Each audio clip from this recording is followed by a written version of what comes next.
Papers के जो questions हैं उनको हम वन बाय वन देखने जा रहे हैं। आपके पास पहला क्वेश्चन आया होगा और पहला क्वेश्चन ये होगा, देखो, how many level did Grand Central Station have according to Charlie. Yes, दो पेपर हम पहले दे चुके हैं, उन दो पेपर में 40-40 क्वेश्चन थे, ये लेसन वाइज थे। और अब हमारा मिक्स टेस्ट है जिसमें पूरे 6 पार्टों से रिलेटेड 25 क्वेश्चंस आए हैं। इनको वन बाय वन सॉल्व करने जा रहे हैं। हाउ मेनी लेवल्स, कितने levels, did Grand Central Station have according to Charlie, Charlie के अनुसार ग्रैंड सेंट्रल स्टेशन पर कितने लेवल थे। तो ग्रैंड सेंट्रल स्टेशन पर कितने तल का था, तो ये देखते हैं 4, 1, 3 या 2, कितने लेवल थे। तो लेवल देखना है आपको, 3rd लेवल तक पहुंचा था ना, और लेसन का नाम भी क्या है, 3rd लेवल। तो मतलब कितने लेवल थे, 3। और ऑप्शन नंबर कौन सा करेक्ट है आपके पास, सी वाला। यस, आगे बढ़ते हैं हम। और सेकंड क्वेश्चन था हमारे पास, देखो, हु इज लुइजा। लुइजा कौन थी साहब। लुइजा, देखो, क्या लुइजा टिकट क्लर्क थी, सैम्स वाइफ सैम की पत्नी थी, चार्लीस वाइफ चार्ली की पत्नी थी, या चार्लीस ग्रैंड मदर चार्ली की दादी माँ थी। यस, हमारे पास करेक्ट आंसर है इसका, ये कौन थी, लुइजा, चार्लीस वाइफ अर्थात चार्ली की पत्नी। और ऑप्शन नंबर करेक्ट है हमारे पास सी वाला।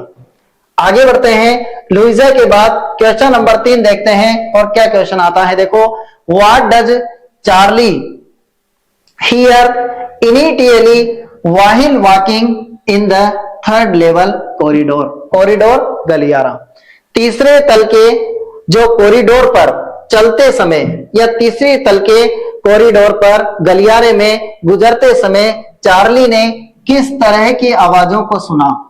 वो कौन सी आवाजें आ रही थी, साउंड ऑफ स्ट्रीम इंजन, क्या स्ट्रीम इंजन का साउंड आ रहा था क्या।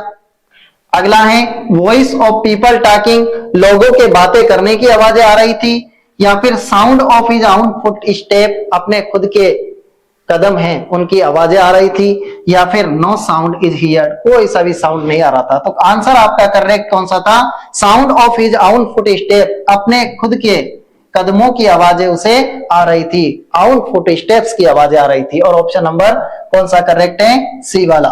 आगे चलते हैं, क्वेश्चन नंबर 4।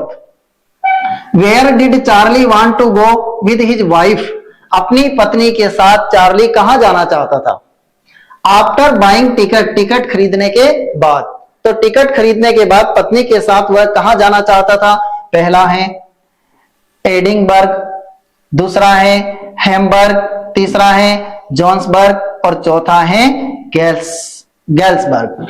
तो सही आंसर आपका कौन सा है, किसी ने बड़ा देख के लगा दिया होगा जोन्सबर्ग, लेकिन यह आंसर आपका बिल्कुल क्या है, अनकरेक्ट है। और सही आंसर कौन सा है इसमें, गैल्सबर्ग, जो ऑप्शन नंबर कौन सा है, डी वाला। आगे चलते हैं और आगे बढ़ते हैं। देखो, अगला क्वेश्चन है हमारे पास, question number 5। According to letter, पत्र के अनुसार, Sam was invited for, Sam को किसके लिए आमंत्रित किया गया था, किस चीज के लिए इनवाइट किया था। तो देखो, लेमनेड पार्टी। ये लेमनेड पार्टी कौन सी है, नींबू पानी की पार्टी है साहब, नींबू पानी पियेंगे। अगला है कॉकटेल पार्टी, ये मिश्रित शराब की पार्टी है, शराब। नेक्स्ट है मैरिज पार्टी, क्या शादी पार्टी थी, या फिर आउट स्टेशन ट्रेवल, क्या था। यह इसमें करेक्ट आंसर था आपका ए वाला। और कौन सी पार्टी के लिए उसको इनवाइट किया गया था, लेमनेड पार्टी, नींबू पानी वाली पार्टी के लिए। और नेक्स्ट है हमारे पास question number 6। What did the astrologer predict for the child. What यानी क्या, डिड द एस्ट्रोलॉजर, जो एस्ट्रोलॉजर है उसने प्रेडिक्ट फॉर द चाइल्ड, यहां पर king will die from tiger, king will become a big warrior, king will have twin babies, और both A and B. तो यहां जब हम देखें कि एस्ट्रोलॉजर था, भविष्य देखने वाला, इसने प्रेडिक्ट भविष्यवाणी की थी फॉर द चाइल्ड, एंड बच्चे के लिए। तो बच्चे के लिए कौन सी भविष्यवाणी की थी एस्ट्रोलॉजर ने, तो एस्ट्रोलॉजर ने क्या भविष्यवाणी की थी, king will die from tiger, जो बच्चा है वो मरेगा किससे? टाइगर से। King will become a big warrior, एक बड़ा योद्धा बनेगा। और king will have twin babies, दो बच्चे, ट्विन बेबीज का मतलब। और बोथ ए एंड बी, तो यहां करेक्ट आंसर था आपका डी वाला, both A and B. Yes, आगे क्वेश्चन है हमारे पास, ये ए भी राइट है, विल डाई फ्रॉम टाइगर, और बी भी राइट है, king will become a big warrior. आगे चलते हैं और अगला क्वेश्चन है हमारे पास, question number 7, which apostrophe S, इसका मतलब होता है का, की और के। Milk was given to king when he was a child, जब वह एक बच्चा था राजा, तो उसको किसका दूध दिया जाता था, किसका दूध पिलाया जाता था? काऊ गाय का, कैमल ऊंट का, बफेलो भैंस का, और गोट बकरी का। किसका दूध पीता था वह? काऊ गाय का। और ऑप्शन नंबर करेक्ट कौन सा था आपका? ए वाला। यस, आगे चलते हैं हम और क्वेश्चन नंबर है हमारे पास 8, apart from the king in Pratibandapuram what punishment was announced for the one who haunted the tiger, जो भी haunted the tiger, I mean चीता का या टाइगर्स को जो भी मारेगा उसके लिए कौन सा पनिशमेंट जारी किया गया, किस पनिशमेंट का अनाउंसमेंट किया गया, कौन सा पनिशमेंट था? देखो, पहला, wealth and property will be confiscated, तो देखो वेल्थ, उसका धन भी, वेल्थ एंड प्रॉपर्टी, उसकी सारी प्रॉपर्टी और सारा धन क्या किया जाएगा? कन्फिस्केटेड, मतलब उसको जब्त कर लिया जाएगा। बी वाला, पनिशमेंट टू डेथ, मौत की सजा दी जाएगी साहब। Will be thrown into Arabian sea, अरब सागर में फेंक दिया जाएगा। या फिर hand will be cut off, उसके हाथ काट दिए जाएंगे। तो क्या सजा थी? उसका जो धन है वो क्या कर लिया जाएगा? जब्त कर लिया जाएगा। और ऑप्शन नंबर कौन सा करेक्ट था? ए वाला। यस, आगे बढ़ते हैं, स्टार लगा दिया हमने। नेक्स्ट है नंबर 9, हु वाज दुराई, दुराई कौन था? क्या दीवान था? क्या ब्रिटिश ऑफिसर्स की वाइफ थी? क्या टाइगर किंग का पुत्र था? क्या ब्रिटिश ऑफिसर था? तो दुराई कौन था? डी वाला करेक्ट ऑप्शन है आपका। और डी वाला क्या है? British officer. यहां किसी ने ब्रिटिश ऑफिसर्स वाइफ बड़ा देख के और ये लगा दिया होगा, या फिर ब्रिटिश ऑफिसर देख के बी वाला लगा दिया होगा, तो गलत हो गया सब। सही ऑप्शन कौन सा है? ब्रिटिश ऑफिसर था। कौन? दुराई। यस, आगे बढ़ते हैं, क्वेश्चन नंबर है हमारे पास 10, और क्वेश्चन नंबर 10 क्या आता है? From where did the infection spread to the king, from where did the infection spread to the king, जो राजा का इंफेक्शन है वो कहां से फैला? तो देखो, राइट हैंड दाएं हाथ से, लेफ्ट हैंड बाएं हाथ से, राइट इंडेक्स फिंगर और राइट लेग, कहां से फैला था? पता है आप लोगों को, पाठ पढ़ा अच्छी तरीके से, तो कौन सा है? ए वाला, राइट हैंड दाएं हाथ से। और ए वाला करेक्ट ऑप्शन था इसमें। देखो, नेक्स्ट है हमारे पास question number 11, after the start of the journey, यात्रा प्रारंभ करने के बाद, how many hours did the team travel till they reach Antarctica, कितने घंटे तक टीम ने क्या किया? ट्रेवलिंग की। कितने घंटे टीम ने ट्रेवलिंग की? दे रीच अंटार्कटिका, फिर वे अंटार्कटिका पहुंचे। तो कितना समय, कितने घंटे? क्या 90, 200, 100 या फिर 40 हेड? तो इसमें करेक्ट आंसर है कितने घंटे तक टीम ने यात्रा की, कितने घंटे तक टीम ने ट्रेवल किया, ये था आपका करेक्ट आंसर। और ये था सी वाला, 100 हावर्स। यस, 100 घंटे तक लगातार चलते रहे। फिर आगे बढ़ते हैं और अगला क्वेश्चन है, देखो number 12, whom does the author hold responsible for the melting glacier, melting यानी पिघलती हुई, ग्लेशियर के लिए किसे उत्तरदायी बताया ऑथर ने, लेखक ने? ऑफ अंटार्कटिका, अंटार्कटिका में, अंटार्कटिका में जो बर्फ पिघल रही है, उस बर्फ पिघलने वाली बर्फ के लिए किसको उत्तरदायी बताया? तो देखो, क्या पेंगुइन उत्तरदायी थे, अर्थक्वेक, भूकंप, ह्यूमंस, मानव खुद, या फिर डायनासोर? कौन उत्तरदायी थे? और करेक्ट आंसर इसमें था हमारे पास बी वाला, अर्थक्वेक यानी आने वाले लगातार भूकंप। और इस भूकंप के कारण क्या हो रही है? Melting glacier of Antarctica, Antarctica की बर्फें लगातार क्या हो रही है? पिघल रही है। किसको उत्तरदायी बताया? अर्थक्वेक को। यस, आगे बढ़ते हैं, देखो अगला क्वेश्चन है हमारे पास, question number 13, why Antarctica is called the pristine palace on earth, why यानी क्यों? Antarctica is called the pristine palace of earth. पृथ्वी का एक प्रिस्टीन पैलेस बताया गया है किसको? अंटार्कटिका को। ये क्यों बताया है? क्योंकि यहां पर human population never sustain there, या because it hold half a million year of carbon records, या because this palace is rare in the itself. अब यहां करेक्ट आंसर देखना है हमें, और फिर लास्ट में दे रखा बोथ ए एंड बी, तो ये देख के लगा दिया होगा। और आपका यह जो बात थी वो बिल्कुल क्या थी? करेक्ट थी, ए एंड बी। और ए एंड बी का मतलब हुआ ऑप्शन नंबर कौन सा? डी वाला करेक्ट है। दोनों आंसर आपके बिल्कुल क्या हुए हैं? करेक्ट हुए। और कौन सा ऑप्शन करेक्ट है अपने पास? डी वाला। आगे बढ़ते हैं और क्वेश्चन नंबर है हमारे पास 14। What animal did the author see in Antarctica? Antarctica में लेखक ने कौन सा एनिमल देखा, कौन सा जानवर देखा? तो देखो, क्या डॉल्फिन देखी, फिर आगे हैं वेल्स देखी, कीवीज देखे, या फिर क्रेवेटर सील्स देखे? तो ये क्रेवेटर सील्स ये आया है आपके किसमें? किताब में। और सही आंसर, सही ऑप्शन कौन सा है? क्रेवेटर सील्स। यस, आगे बढ़ते हैं और अगला क्वेश्चन है हमारे पास question number 15। Antarctica is best to study. Antarctica किस चीज के अध्ययन करने के लिए अच्छा है? तो देखो, फ्यूचर का, पास्ट का, प्रेजेंट का, ऑल ऑफ दीज, मतलब सभी का। प्रेजेंट का करो, पास्ट का या फ्यूचर का, कहीं का भी अध्ययन करें आप, Antarctica is the best. Yes, आगे बढ़ते हैं number 16। Where was doctor Sadao's house built? Doctor Sadao का मकान है वो कहां बना हुआ था? सही आंसर देखने वाले हैं। डेजर्ट, मरुस्थल में बना हुआ था क्या? इन माउंटेनियस एरिया, क्या पर्वतीय एरिया में? कोस्टल एरिया, मतलब ऐसा एरिया जहां पर किनारा है ना, तटवर्तीय इलाके में बना हुआ था, या फिर ऑन ए ट्री, एक पेड़ पर बना हुआ था क्या? तो कहां बना हुआ था? देखो, ये वाला सही आंसर है। और कोस्टल एरिया क्या है? वह एरिया तटवर्तीय इलाके में इसका मकान बना हुआ था।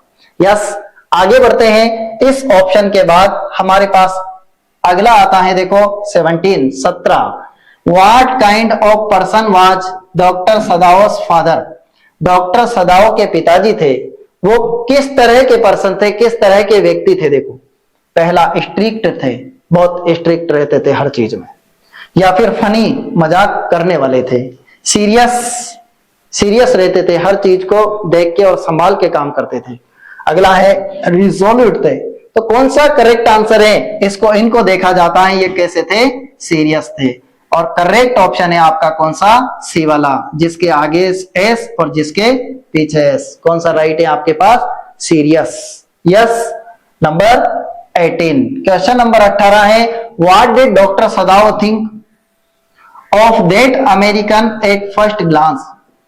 What did doctor Sadao think? Doctor Sadao ने क्या सोचा? ऑफ दैट अमेरिकन, उस अमेरिकन व्यक्ति के बारे में, एट फर्स्ट ग्लांस, जिससे सबसे पहले उसने देखा ना, तो उसके बारे में क्या सोचा? क्या यह एक फिशरमैन है, प्रिजनर ऑफ वॉर, या ऐसा योद्धा है जो कहां है? जेल में है, फिर है ए टीनेजर हु ड्राउन्स व्हाइल, फिर है नन ऑफ दीज, इनमें से कोई नहीं। तो नन ऑफ द अबव, इनमें से कोई नहीं। तो कौन सा? देखो, उसने क्या सोचा था सबसे पहले? और उसने सबसे पहले सोचा था कि ये क्या है? एक फिशरमैन है। ये स्टार लगा देता हूं, देखो फिशरमैन है। और ऑप्शन नंबर करेक्ट कौन सा है आपका? ए वाला। यस, आगे बढ़ते हैं। देखो, क्वेश्चन नंबर है हमारे पास 19। Where did he treat the white man? जो व्हाइट मैन था, व्हाइट मैन बोले तो सफेद व्यक्ति, और सफेद व्यक्ति नहीं होता है, क्या होता है? अंग्रेज व्यक्ति। तो इसका इलाज कहां पर किया गया था? ओपन बैकयार्ड में किया, बालकनी में इलाज किया, हानास फादर इन लॉस बेडरूम, या फिर सर्वेंट रूम। कहां पर इलाज किया था? तो है तो रूम, लेकिन कहां किया है इलाज? देखो, सी वाला करेक्ट आंसर है। और सी वाला करेक्ट आंसर कैसे है? हानास फादर इन लॉ, हाना के father in law. Father in law का मतलब पिताजी तो फादर होते हैं, लेकिन फादर इन लॉ क्या है? ससुर जी। है ना। तो हाना के जो ससुर जी हैं, इनके बेडरूम में क्या किया गया था, इनका इलाज किया गया था, किनका, व्हाइट मैन का। यस, और करेक्ट ऑप्शन आपका बना सी वाला। आगे बढ़ते हैं और आगे चलते हैं क्वेश्चन नंबर 20। और 20वां क्वेश्चन कैसा है देखना आप। What did Hana think of general Takima. General Takima के बारे में हाना क्या सोचती थी साहब, कि ये हार्ड वर्किंग मैन है, क्या यह क्रूअल निर्दयी व्यक्ति हैं, ऑनेस्ट है, ईमानदारी हैं, या मेंटली डिसेबल है, मेंटली मानसिक रूप से डिसेबल है।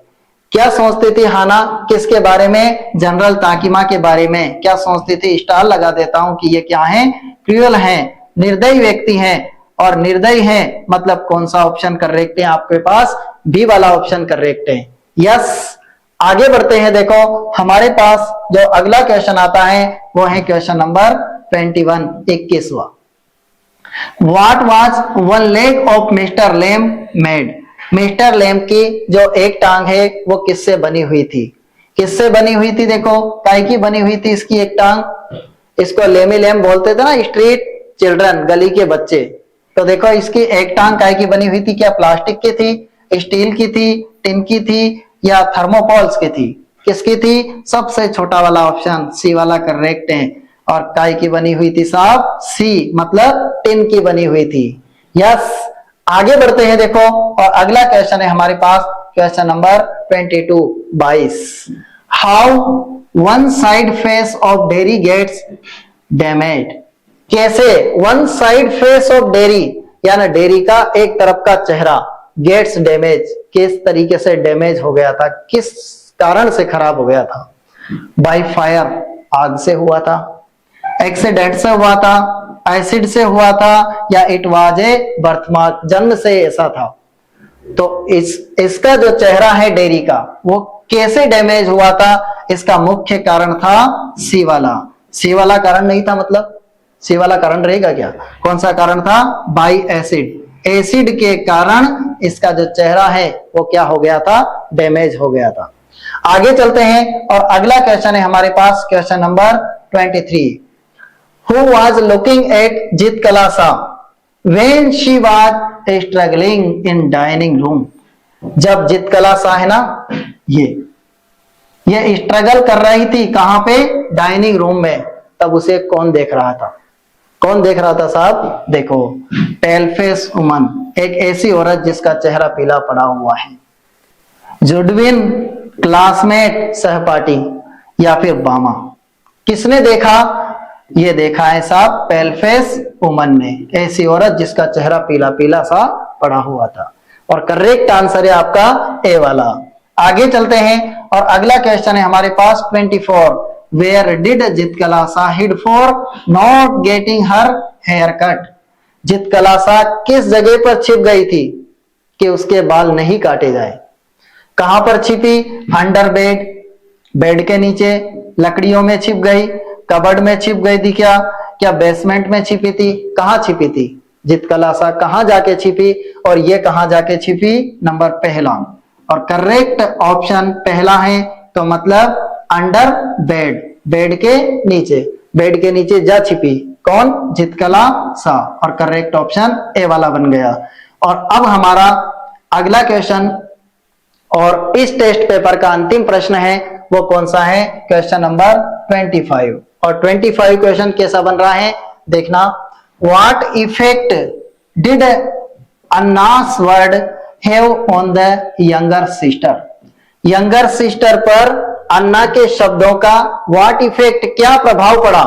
तो देखो अन्ना ने जो शब्द कहे उन शब्दों का क्या प्रभाव पड़ा, उस प्रभाव को हमें बताना है। तो क्या प्रभाव पड़ा देखो। Growing up she thought of fighting against the evil practice, कि वह सीख गई थी फाइटिंग करना इविल प्रैक्टिस के खिलाफ। फिर है she started haunting herself, no effect, कोई प्रभाव नहीं पड़ा। हमारे पास जो करेक्ट ऑप्शन और करेक्ट आंसर है वो देखो, ये प्रभाव पड़ा, पॉजिटिव प्रभाव पड़ा था। और पॉजिटिव प्रभाव क्या था, शी वर्कड हार्ड, कठिन मेहनत करने लग गई। और फिर देखो and came first in class, और कक्षा में कैसे आए, प्रथम आई। यस, शी वर्कड हार्ड, उसने कठिन मेहनत की उन शब्दों के प्रभाव से, और कठिन मेहनत करके वो कक्षा में क्या आई, प्रथम आई। और सही आंसर कौन सा बना अपना, ऑप्शन नंबर डी। हमने 25 क्वेश्चन को 1 by 1 series by series solve किया है, और आशा है कि हमारे इन test paper number first, test paper number second और टेस्ट पेपर नंबर थर्ड, इन तीनों टेस्ट पेपर के लगभग हमारे पास 40, 40 एंड 25, मतलब 40, 40, 80, 80 और 20, 100 और 5, 105 प्रश्न हो रहे हैं हमारे पास। इन 105 प्रश्नों में से आपके 9 नंबर, 9 क्वेश्चन आने वाले हैं, और निश्चित रूप से यह है कि जहां तक पॉसिबिलिटी है आपके 9 के 9 प्रश्न यहां से आराम से आ जाएंगे। आप बने रहें और देखते रहें लगातार हमारे एग्जाम्स वर्ड को। Yes students, with best of luck for your exam. मिलते हैं आफ्टर सम टाइम।